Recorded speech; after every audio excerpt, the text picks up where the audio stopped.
I think what is exactly coming as far as this big surprise is finally I'm hearing finally they're going to start to open up. And it's mainly going to be some maybe hard truths about why they rejected you, what's been going on. And then that's kind of another thing I'm getting is this collective, you never really understood what happened between the two of you. Yes, I think you get the whole spiritual aspect of things and why your person ran and did that, but you never know personally why this person ran from you. And I think you're about to get some answers. Let me one more time confirm that. Oh, compromise, coming back together and making it work. Just saying. And then I got fertility, blessings.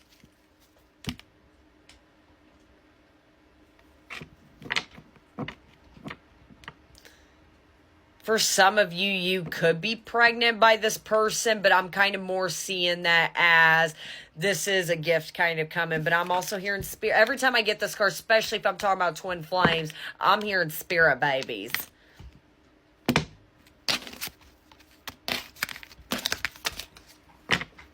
Maybe there was a memory of the two of you at one point talking about a girl, like, about maybe dreaming about having a daughter someday, and maybe you talked about specific, I don't know, I'm hearing a girl, like girl names, or maybe, I know it sounds kind of funny, like maybe intuitively, like you have a feeling, like, especially if I'm talking to somebody that doesn't have kids yet, like maybe you've always felt like I'm bound to have a daughter. There's something about a girl here, okay? I just thought I had to throw that out there. But now let's break this bad boy down. And again, like I always tell all of you guys, I'm here to confirm how you're feeling, not tell you how to feel, okay? So don't make any of this fits, okay?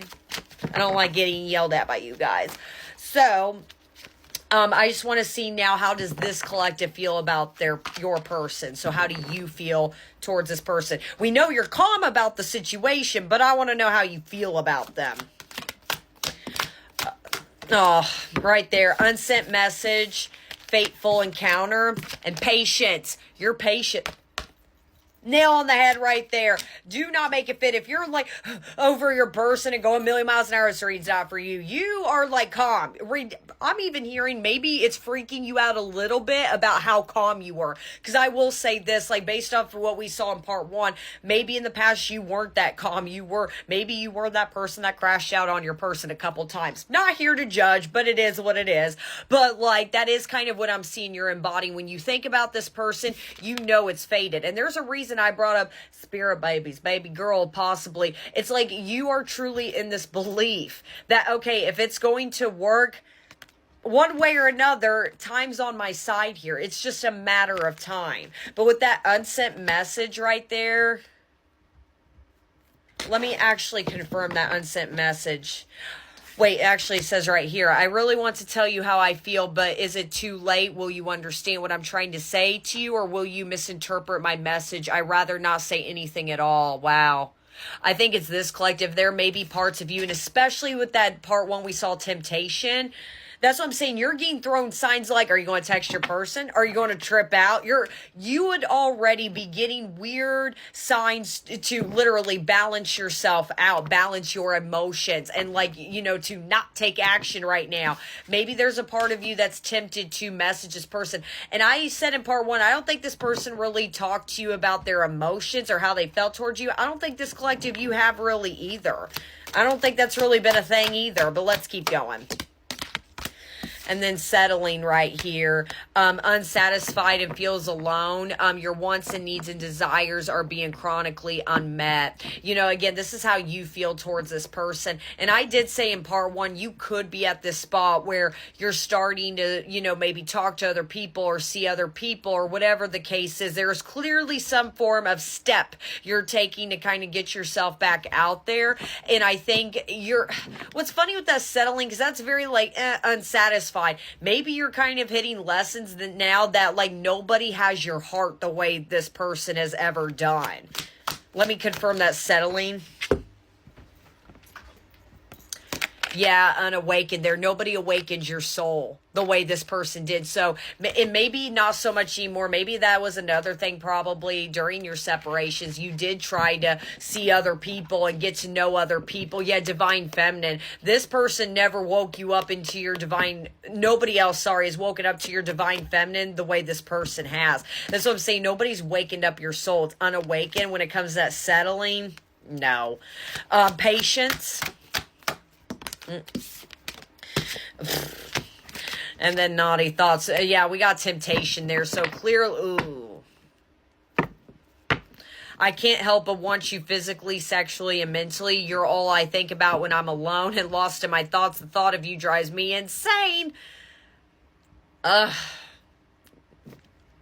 I'm hearing celibacy for most of you to really, I don't think you have touched another person. That's another reason with that settling is that could be another thing. Maybe you've tried to like, especially if you've gone, sorry, TMI, a long time, without, maybe you're like, okay, it's time for me to move on in my life. I'm going to go see somebody else. I want to meet other people, but nobody hits your soul the way this person does. So you could be that person of don't touch me, get away from me when it comes to other people.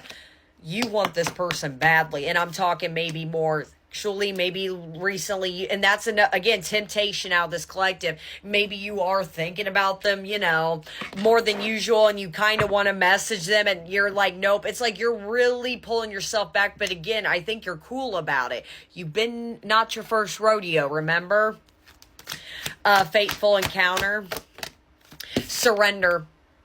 Exactly what this collective is doing. You've surrendered.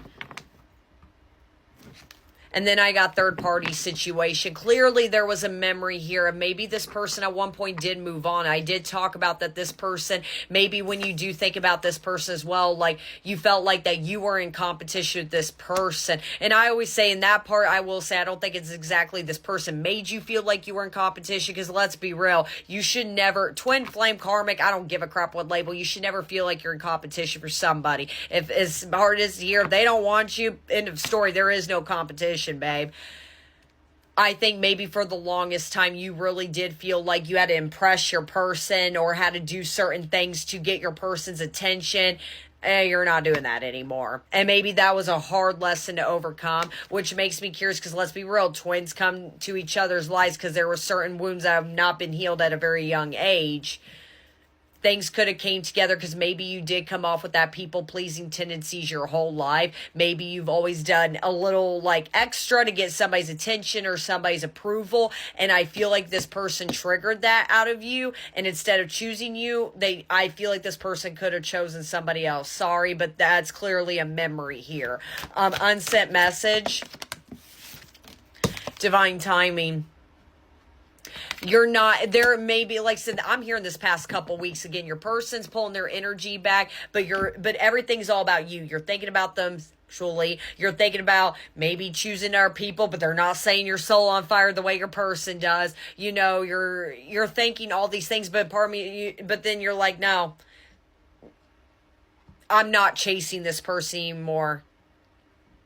I want to be a priority. And that's, I feel like, something you're kind of disciplining yourself is like, you want this person to see you at a proper light, which is pulling your energy back. So in a lot of ways, I feel like this collective, in a funny way, yes, I'm not saying like your energy's not there, but I'm going to now tap into your person, but makes me curious in their eyes, your energy's also being pulled back. But like I said, I think there's more going on behind the background you're not aware of. So it makes me curious if you're really in a no contact period, especially with everything about patience and divine timing. I don't think you're really hearing from this person hardly at all. Okay. But now let me see, how does this person feel about you? Okay. All right. How does this person feel about this collective? Okay. So I got Aries. That's a heavy fire sign. You or this person could be an Aries. Visionary and distance right here. That's where the distance, that's a big sign. Clearly there is some form of I feel like this could be a long distance thing going on, but for some of you, if that's not the case, there's definitely some emotional distance going on. I don't know why I'm hearing this, especially if this is a long distance thing. Why did I hear this person moved out of the state as soon as you guys broke up? That could have been another sign for some of you, okay? I think now they're very hopeful about the future, and that's what maybe something you're not all the way seeing about them is maybe